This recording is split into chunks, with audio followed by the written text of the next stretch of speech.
Earlier this year, I embarked on a life-changing adventure. I left my home in Scotland and moved all the way across the globe to the Philippines. And believe it or not, I've been calling the Philippines home for just over 6 months now. Time flies when you're having fun. In these past 6 months, I've hopped between 5 different condos here in Metro Manila and explored various tropical paradises such as El Nido, Boracay and Bohol. In today's video, I want to give an honest glimpse into my life as a foreigner in the Philippines, sharing both the highs and lows of my experience. Keep in mind though that everybody's journey is unique and this is solely based on my own adventure. One of the most significant shifts I've encountered during my stay was the move from the bustling BGC in Taguig to the vibrant Poblacion in Makati. These two neighbourhoods, though close, have offered me distinct experiences in various aspects of life.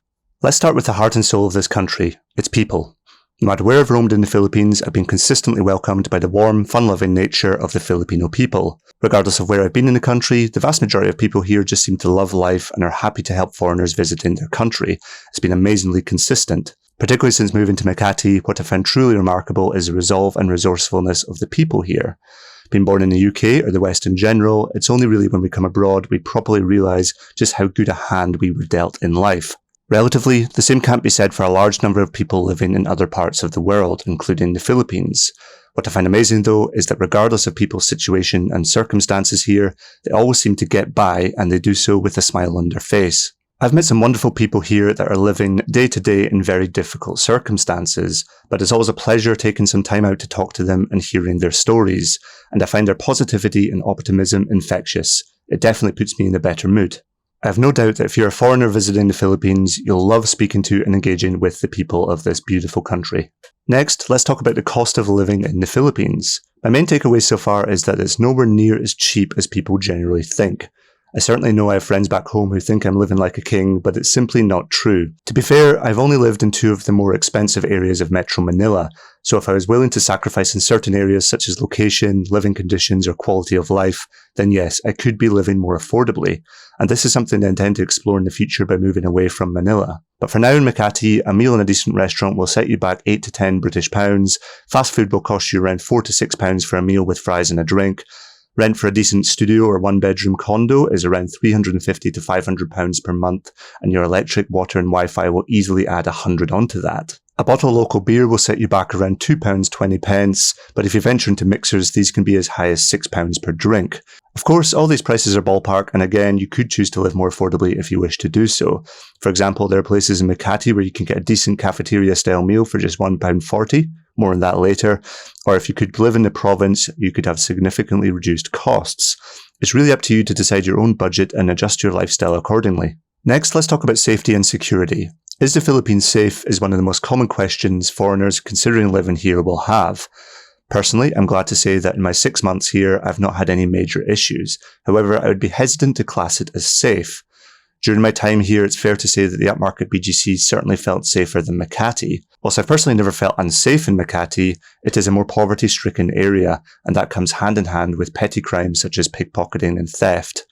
I get constantly warned by people to be careful in this end of town. I have heard of issues where foreigners have either been targeted or managed to get themselves into trouble by acting a little silly or being disrespectful to the wrong person, and this is normally alcohol-driven, but I haven't seen much of it for myself. I have only seen 2 fights in bars here, with the first being a group of Indian men falling out with a group of Arabic men. To be honest, this wasn't really a fight as neither side appeared to land any sort of punch, and the only ones who covered themselves in glory were the Filipino bouncers who handled the situation very professionally.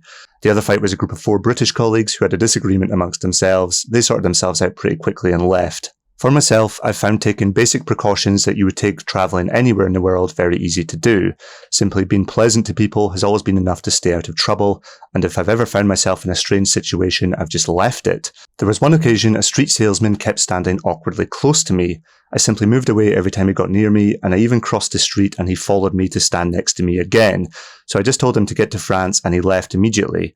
This was the only time I've ever been intentionally rude to anybody here in the Philippines, and this guy definitely deserved it.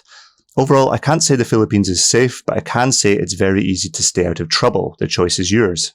Let's talk quickly about something Filipinos seem to be obsessed with: food.